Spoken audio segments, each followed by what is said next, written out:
आज दोस्तों एक और भारत हवाई शक्ति के मामले में गर्व से तीसरा देश बना और दूसरी ओर एक बड़ा खेल खेला गया, एक बड़ी चाल चली गई और वह खेल पूरी तरह से भारत के पक्ष में हुआ है, क्योंकि अब यूनाइटेड नेशन के सामने सिर्फ दो ही रास्ते बचे, सिर्फ दो ऑप्शन बचे कि या तो वह भारत को एसएससी का परमानेंट मेंबर बनाकर जितनी जल्दी से जल्दी हो सके उतनी जल्दी वीटो पावर भारत के हाथों में सौंप दें और भारत को एक नई वैश्विक शक्ति के रूप में उभरता हुआ स्वीकार करें, या फिर भारत जैसे ताकतवर देशों और भारत के समर्थक तमाम देशों से यूनाइटेड नेशन रोज रोज गालियां सुनता रहे और एक भीगी बिल्ली की तरह बेबस होकर देखता रहे। जी हाँ दोस्तों, अब यूनाइटेड नेशन को लगातार धमकी और चेतावनी मिलना शुरू हो चुका है और इस बार ये कड़ी धमकी दी है भारत के बेहद साहसी विदेश मंत्री एस जयशंकर जी ने। दरअसल पूरा मामला कुछ इस तरह से हुआ कि भारत पिछले साल 2024 से ही एशिया की थर्ड यानी तीसरी सबसे पावरफुल कंट्री बन चुका था, जो अपने आप में एक बड़ी उपलब्धि थी। लेकिन हाल ही में जब 2025 की बिल्कुल लेटेस्ट और ताजा रिपोर्ट को ध्यान से देखा गया तो पिछले दिनों इस बात का शानदार खुलासा हुआ कि भारत हवाई शक्ति के महत्वपूर्ण मामले में उस घमंडी चीन को पीछे छोड़कर अब दुनिया की तीसरी सबसे पावरफुल कंट्री बन चुका है। लेकिन एक तरफ जहां भारत के तीसरी सबसे पावरफुल कंट्री बनने की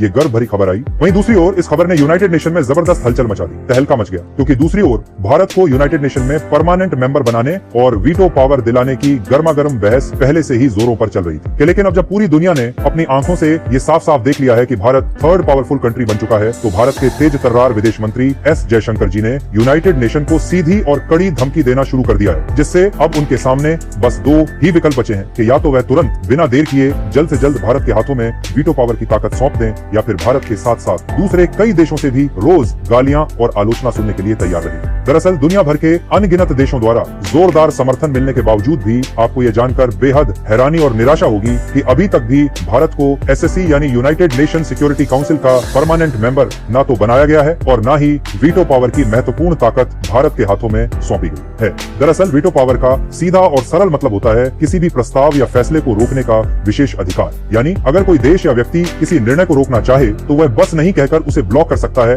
रोक सकता है। दरअसल यह शक्तिशाली शब्द सबसे ज्यादा इस्तेमाल होता है संयुक्त राष्ट्र यानी यूएन में, खासकर सिक्योरिटी काउंसिल के महत्वपूर्ण फैसलों में। अगर सच्चाई देखी जाए तो संयुक्त राष्ट्र की सिक्योरिटी काउंसिल के 5 स्थायी सदस्य देश हैं, जिसमें भारत को छोड़कर चीन, अमेरिका, रूस, यूनाइटेड किंगडम और फ्रांस के पास ही यह खास अधिकार मौजूद है। इसका सीधा मतलब यही है कि इनमें से कोई भी एक देश अगर किसी प्रस्ताव के खिलाफ वोट कर दे तो वह प्रस्ताव चाहे कितना भी जरूरी क्यों ना हो, पास नहीं हो सकता। लेकिन अभी तक भारत के पास ऐसी कोई ताकत है ही नहीं, ऐसी कोई पावर मौजूद ही नहीं है जो इस तरह के किसी भी प्रस्ताव को रोक सके। यानी कि अगर कोई प्रस्ताव सीधे भारत के हित के खिलाफ भी आ रहा है तो भी चाहकर भी भारत यूनाइटेड नेशन के उस प्रस्ताव को रोक नहीं सकता। और इसीलिए वीटो पावर बेहद महत्वपूर्ण और जरूरी है, क्योंकि इससे महाशक्तियां किसी भी गलत निर्णय को तुरंत रोक सकती हैं, चाहे बाकी सभी सदस्य उससे सहमत ही क्यों ना हो। यही मुख्य वजह है कि कभी कभी यूएन में बहुत बड़े और महत्वपूर्ण फैसले अटक कर लटक जाते हैं। साथ ही ये शक्ति सिर्फ रोकने के लिए। इसका मतलब ये बिल्कुल नहीं कि वीटो पावर वाला देश खुद पूरे निर्णय को बदल सकता है, बस वह प्रस्ताव को पास होने से रोक देता है। और वाकई में